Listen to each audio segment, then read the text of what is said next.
Hey everyone, hope you're all doing well, hanging in there. Excuse me.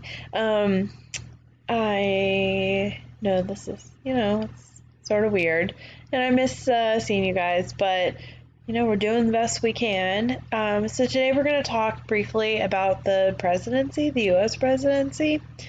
I'm sure you're a little bit familiar with it. You've heard of it before, right? So this is like the top office of the executive branch. Remember, the executive branch is not just the president, but definitely the most visible and probably one of the more, if not the most visible people in U.S. politics, perhaps in even global politics. So let's talk about the presidency. So the executive and the president's office is established by Article 2 of the U.S. Constitution. It says the executive power shall be vested in a president of the United States of America.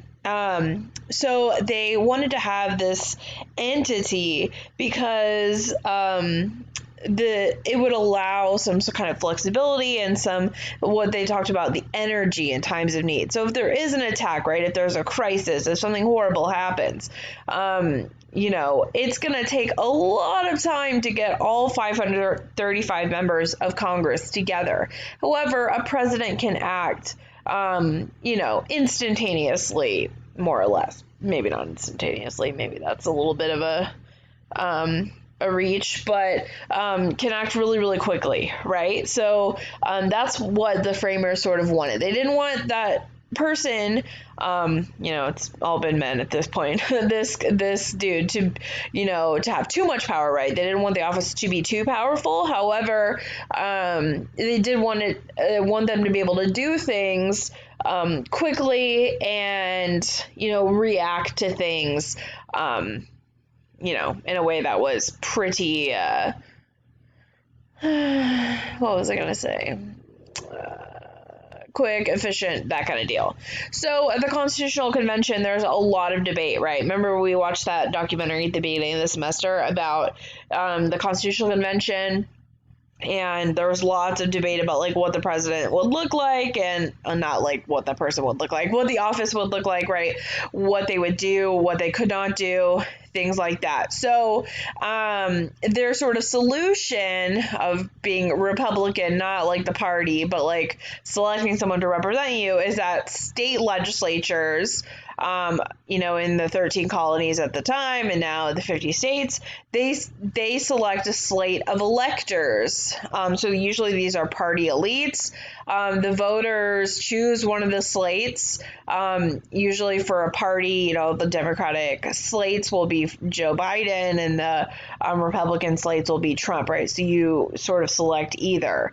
And then the states, basically, their electors get pledged to either of the people. And if you get 270 of those state electors, then you become president. So, the actual president is not selected when we vote on November 3rd. In fact, they're selected like the next month when they come together and the Electoral College actually votes. So the Electoral College is supposed to be a compromise, right? Not too much democracy, just enough. So originally, presidential candidates, the people who run for either party, were chosen by party members in Congress. But then they were like, if Congress is choosing who the party person is, and then, that person gets to be pregnant. What? President? I'm having a day today. I'm sorry. Then it led to sort of, claims basically the president is sort of like in bed with Congress, right? That they're sort of indebted to do whatever Congress wants. So later, it's changed over time. We started having conventions, delegates initially selected, people who were sort of party elites to run for president. Starting in the 60s, the primary process becomes more democratic, not incredibly democratic if you've seen our sort of cluster of a primary that just happened, or it's, wrapping up right now. So starting in the 60s, it becomes, slightly better. It's easier with technology and now states have primaries and it's different than it used to be. So, during the Constitutional Convention, there's different like ideas, right, of what the presidency is going to do. So the Virginia plan, remember that, the one that favored big states. The presidency was a part of that Virginia plan. He had it was written by James Madison. James Madison had like an outline of what the executive branch would look like. And he wasn't really sure like what the executive would do. Or like how is it going to be specifically? Like he thought it could be a set of people, like a presidential team, which I don't know, that could be kind of fun. Or an individual. He proposed that Congress select the executive. So that would be sort of like the British, right? Remember, maybe you don't remember, but the prime minister of Great Britain currently, and then is selected by Parliament.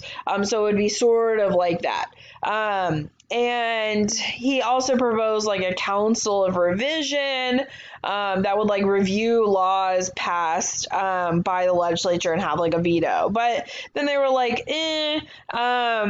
I don't know about that. They like the idea of a single person elected for a single term of 7 years by the legislature. So, and that person, at first actually they wanted to call him a governor, would be able to veto legislation and would be subject to removal by the legislature. And then they were like, remember some of the states were really not into that. So when they proposed the New Jersey plan or the small state plan, basically they were just amending the Articles of Confederation, and it would allow for like a weak executive branch that was made up of a committee chosen by that Congress. Remember, Congress is unicameral.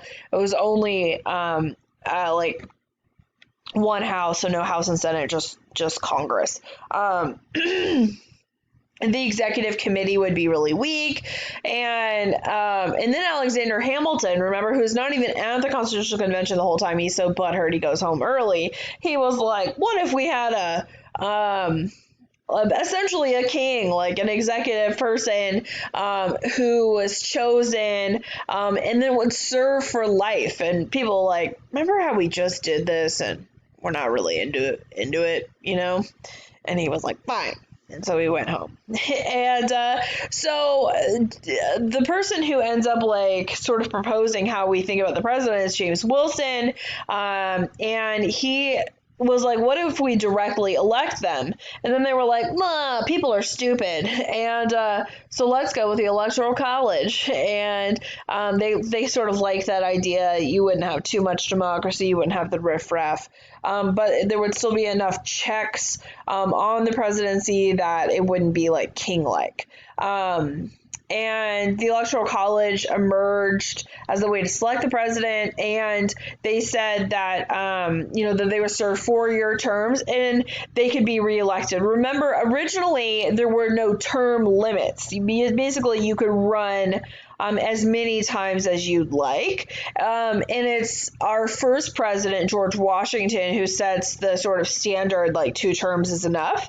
And it's not until the 1930s and 40s when FDR is like, I think I'll be president forever. And he dies in sort of pretty early on in his 4th term. And Congress is like, yeah, that was enough. So they passed a constitutional amendment to limit it to 2 terms. So now it's 2 terms. So you can serve a little more than 2 terms if you take over for a president. Then you can get reelected again on your own twice. But no more than that. The Electoral College has 538 people. They're called electors, and they represent the 50 states and the District of Columbia. So until relatively recently, the District of Columbia, people who live in Washington, D.C., they actually didn't have any votes in the Electoral College. Essentially they did not have the vote for president, and there was kind of a whole thing about it for a while. And so finally, I think they have like a couple, maybe 3 electors. And so basically how many electors you have from your state depends on your population. And so Texas, remember, we have a pretty big population. And so you add up how many reps you have in the House plus your 2 Senate reps. So we have 36 people in the House, right? And 2 people in the Senate. So we have 38 electoral college votes. And, so if you're a state like Alaska, or like Montana, who only has one one representative, then they only have 3 electoral college votes. And in most states, it's whoever gets the most votes in that state gets all the electors. So here in Texas, if the Republican candidate, I know this is going to shock you, gets more votes than the Democratic candidate, then all 38 of our votes go to that Republican candidate. Sorry, 38. Did I say 48? 38. In 2 states, Nebraska and Maine, just to be sort of confusing, I suppose, the candidate who wins the popular vote gets 2 electoral votes, and then the winner of each congressional district gets their electoral vote. So they split it a little bit more. They're not even worth that many, but so Nebraska occasionally does get split. The Democrat will get 1 electoral district, and then so 1 vote from that place, and then the other places get multiple votes, or the Republican gets kind of the rest of them. So it's interesting. It would be interesting if more states did it that way, but they don't. So here we are. So originally, the first 4 presidential elections up until 1800, the electors cast 2 ballots. And then the person who received a majority won the election. And then the second place finisher became vice president. And then if nobody got a majority, then it would go to the House of Representatives to select the president. And each state had its own vote. So the Texas caucus, it didn't exist at this time, but if it did, they would all vote together. And then the Senate would choose a vice president. So George Washington, was selected twice using that approach. It worked fine. And then it started to get a little controversial a little later on. In 1796, John Adams wins the presidency. And then his opponent and rival, someone who did not get along with really at all, got vice president. Can you imagine Hillary Clinton being Trump's vice president? It's not super viable, I suppose. And then in 1800, Thomas Jefferson and Aaron Burr, you remember him, they tied in the Electoral College. And then Jefferson was elected in the House on the 36th ballot. So it took them forever to sort of work it out. And so, they're like, oh, this isn't really working. So the 12th Amendment couples, presidential candidates together. So you vote for them together. So, if you go and vote in November, you will see Donald Trump and presumably Mike Pence, I guess, maybe he'll change it up, and Joe Biden and whoever, together. You don't vote for those people individually. And that's because of the 12th Amendment, because it started to not work. So the vice president is, there because they're sort of like a backup, right? They will become president in the event of the death or resignation or removal of the sitting president. And so there's some debate over how much authority do they have, and it's kind of like a ceremonial role. There's not a lot of actual responsibilities that the vice president has done. So it's kind of varied over time. Dan Quayle was kind of just ceremonial. He didn't really do a whole lot, right? But Dick Cheney under George W. Bush in the 2000s becomes, sort of really influential, was kind of making a lot of policies and making decisions on 9/11 and stuff, had a lot of influence. So it just sort of depends on the president. So Mike Pence is sort of in between that, sometimes kind of more ceremonial and lately kind of more powerful. I don't mean powerful in a nefarious way, but has influence, has a say in what's going on.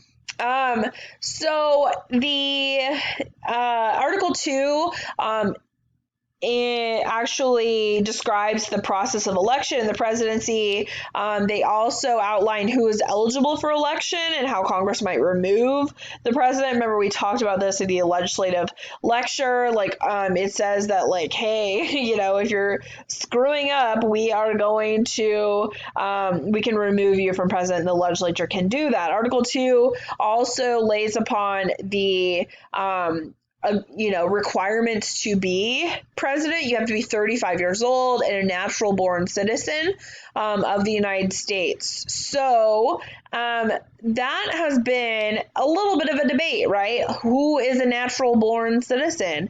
So basically, the Supreme Court has said a natural born citizen is someone who is either like born here in the United States, right, as a citizen, born on an military base, or born to a U.S. citizen abroad.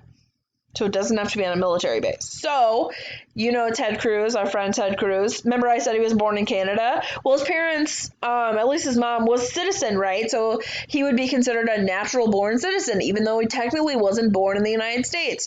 Remember Arnold Schwarzenegger? Remember how he was governor and people were like, he should be president? Well, he was born in Austria to not American parents, so he's not a natural born citizen.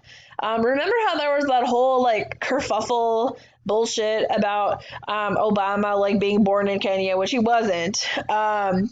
Well, his mother was a U.S. citizen, so even if he was born in Kenya, he would be a natural born citizen. So the whole thing was pointless. And if you are a citizen, you have to have basically lived in the United States for the last 14 years. They don't want someone coming in, fresh off the whatever, living in Europe to try to run things. I don't think that counts if you were in Europe for a war, like Eisenhower. He had been in Europe for a while, leading the Allied forces in World War II and whatnot. And he was president less than 14 years after that. So that doesn't count. You can't just move here after, you know what I mean?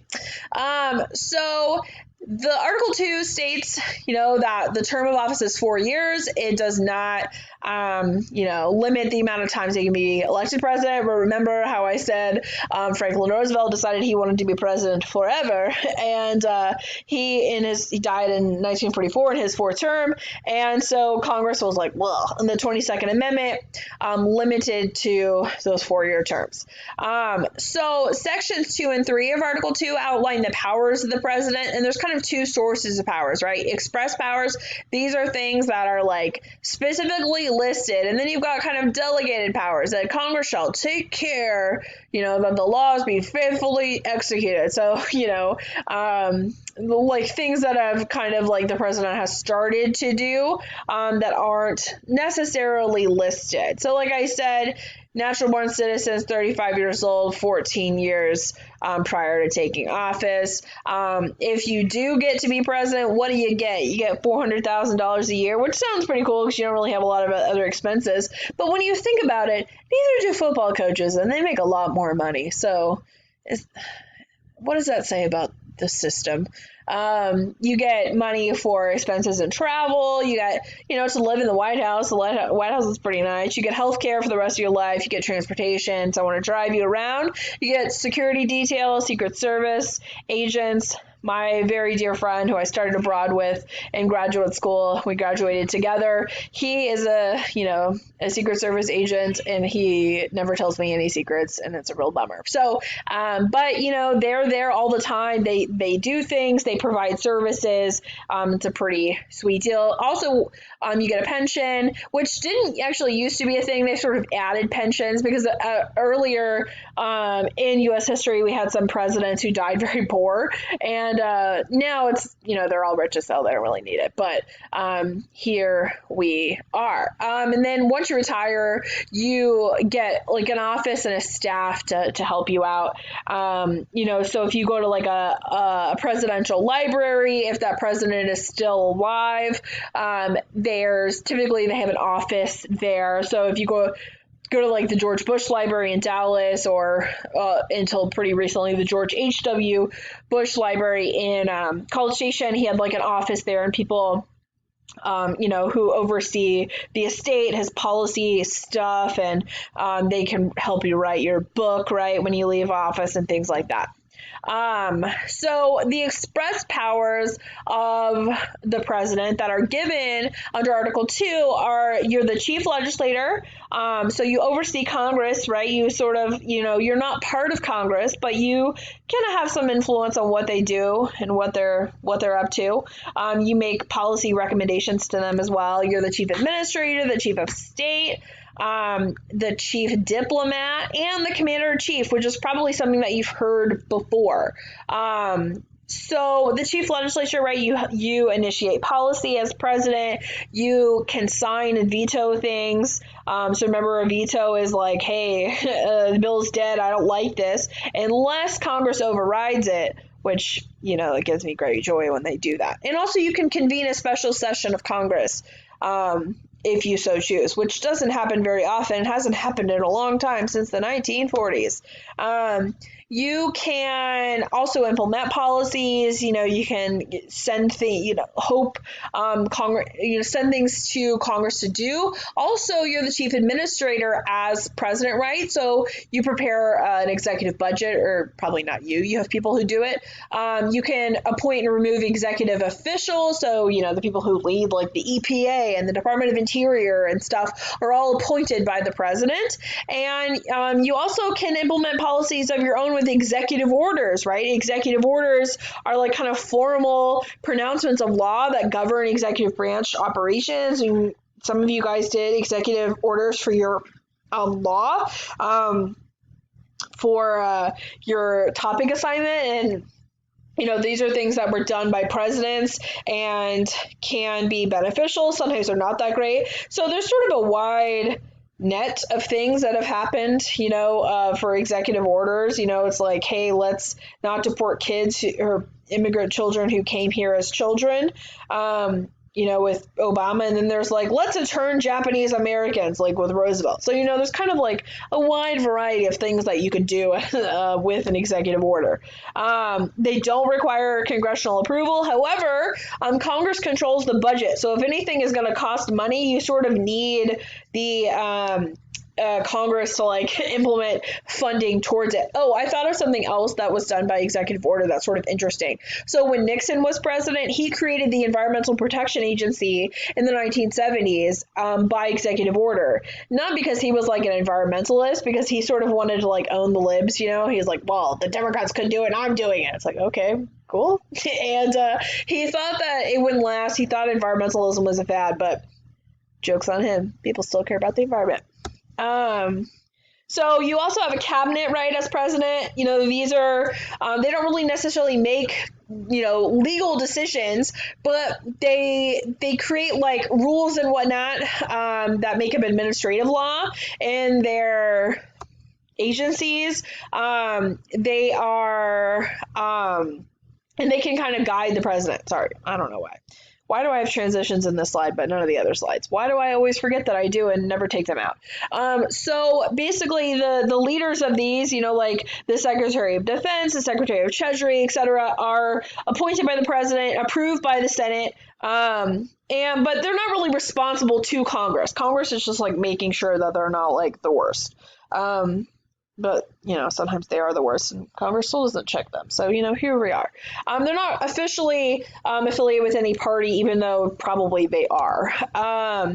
And then the president has his own staff.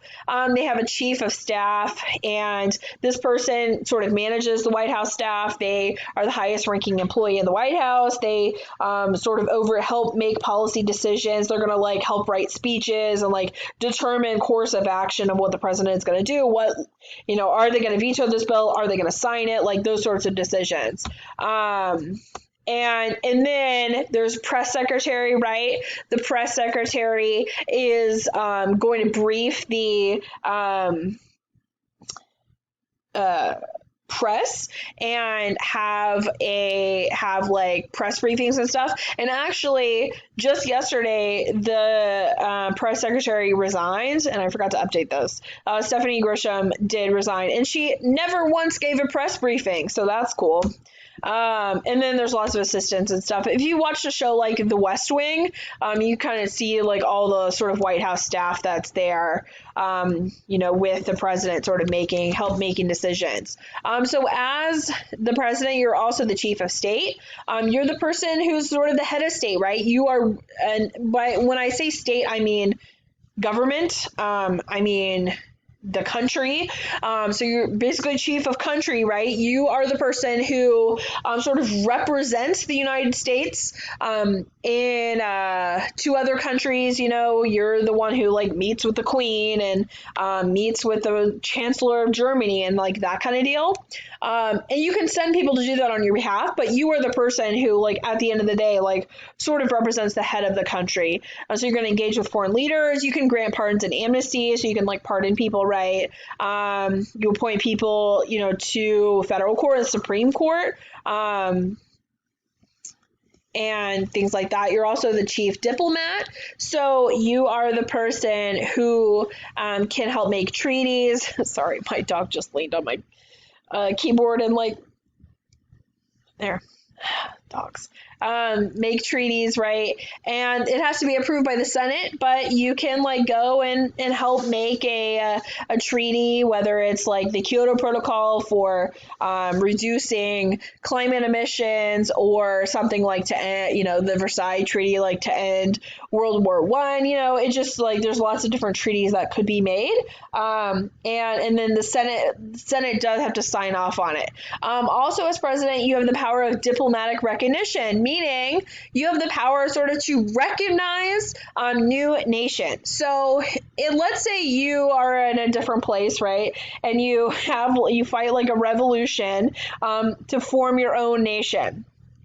You don't just get to be a country and like be like, well, I would like to be part of the UN now and all that kind of stuff. Like, you have to be recognized by world powers. So, when the United States becomes independent, remember, it was like a big deal that the British in our treaty recognized our independence. The French immediately recognized that we were a new nation. So that is something that the president can do. It doesn't come up a ton. These days there's not that too many new countries, but like South Sudan's like a relatively new country, right? And we recognize them. There are some places that we do not and have not recognized, like Palestine. Technically, we acknowledge that it exists, but we have not formally recognized them as a nation. And there's, a reason for that. And you can also make executive agreements under international law as well. Oh, so it took us a really long time to recognize the Soviet government when in 1916, right, Russia has a Soviet revolution, right? They become the Soviet Union, and we were like, communism, we're not into that. So we didn't formally recognize them for a long time. And then we wanted to like go to war with them, and we're like, cool, here's some money. When in the 1940s, 49, when China had their communist revolution, right, and they become the People's Republic of China, we were like, how dare you? We supported you in World War II. And so we didn't formally recognize them for a long time. In fact, we didn't let the People's Republic of China take their seat on the Security Council and the United Nations. We'll talk about this later in the course as well. And we let Taiwan take that seat. And then in the 70s, we're like, they got money. So we kicked them out. So, this can be very political and kind of a big deal. Less so in this kind of global world that we live in now, but here we are. So also, your last hat of being the president, if you wanted to be the president, is that you're the commander-in-chief, meaning that you are the civilian leader of the U.S. Armed Forces. You can order troops anywhere for a limited amount of time. However, Congress is supposed to do something, there to appropriate the funds for that, and there's supposed to be limits on what they can do. Has that turned out very well in practice? It has super not. In the 1970s, Congress attempted to limit the president from like sending troops really anywhere with the War Powers resolutions. And if, you've looked at the last 18 years of U.S. history, you can see that it hasn't gone great, to be honest. And I'll talk about that later when I talk about foreign policy as well. So let's say something were to happen with the president. There was a line of secession to the presidency, and this was outlined by the 25th Amendment. So if the president is incapacitated or, killed or whatever, the line of secession is the vice president and then the Speaker of the House. The president pro tempore, which is basically the person of the Senate majority party who has the most seniority. So, and then it outlines further out than that. This would be like worst case scenario, right? There would have to be like some sort of plague, worse than we currently have, just knocking people off for you to get down here. Remember I said Nancy Pelosi is the highest ranking woman in American politics because she's the U.S. Speaker of the House. And that is, because it's president, vice president, Speaker of the House in terms of succession to the presidency. So that's how we sort of rank that. So she's the highest ranking woman because she holds that position, second in line to the presidency. So during this State of the Union kind of big events like that, there is someone who is designated as a quote unquote designated survivor. I know you guys have seen that show or heard of that show. And that person sits out. So in the event of all of these people dying, then they would become president and they would rebuild from there. God forbid. That would be horrible. Then there's also the first spouse. So this is always the first lady, right? But I don't know. I was feeling optimistic one time, I guess, that it would eventually be. There could be a dude in mass role as well. This varies from administration to administration. Like originally, first ladies, right? It was just a completely ceremonial role. Basically, all they did was like host parties and like put together events and stand with the president things. But kind of more recently, in the last 60 or so years, vice presidents, first ladies have become more engaged in policy. Kind of the first modern first lady was Eleanor Roosevelt, right? She was really, really smart, really knowledgeable about policy, helped Franklin Roosevelt come up with things. She played a big role in a lot of decisions that were made. And kind of more recently, we can kind of look at comparisons of first ladies. Like Hillary Clinton, of course, was very involved in making policy, helping writing policy. She is very smart. She's a lawyer. She's also super good at policy. Like she could probably get a PhD in political science. She's so good at policy. She's not very good at politicking, but who is? And so she was very hands-on and didn't necessarily have a cause per se, but was really involved in making all kinds of policy, and Republicans hated her for it. Laura Bush, kind of less hands-on, right? She was all about literacy. She was a librarian, so that was sort of her cause as a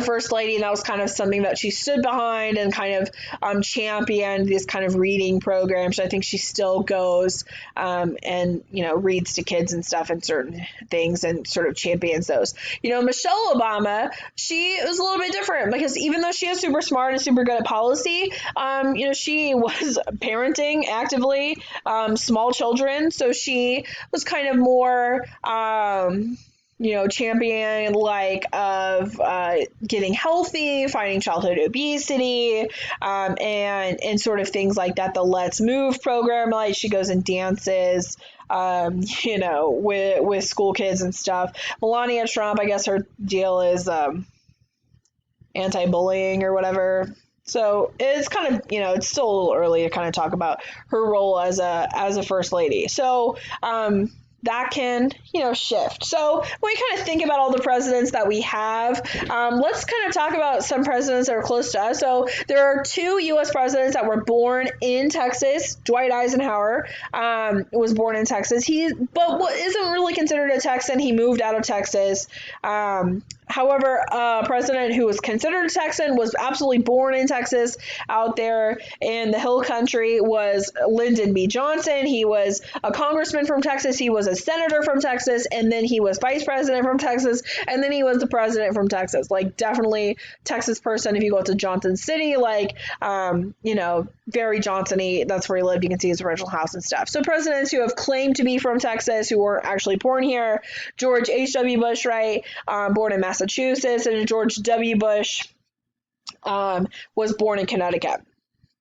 So, kind of think about presidents, what their role is, how effective they are at achieving them, and things like that. And that's what I have for you guys today on the presidency. I hope you're all doing well. Hang in there, and I'll talk to you soon.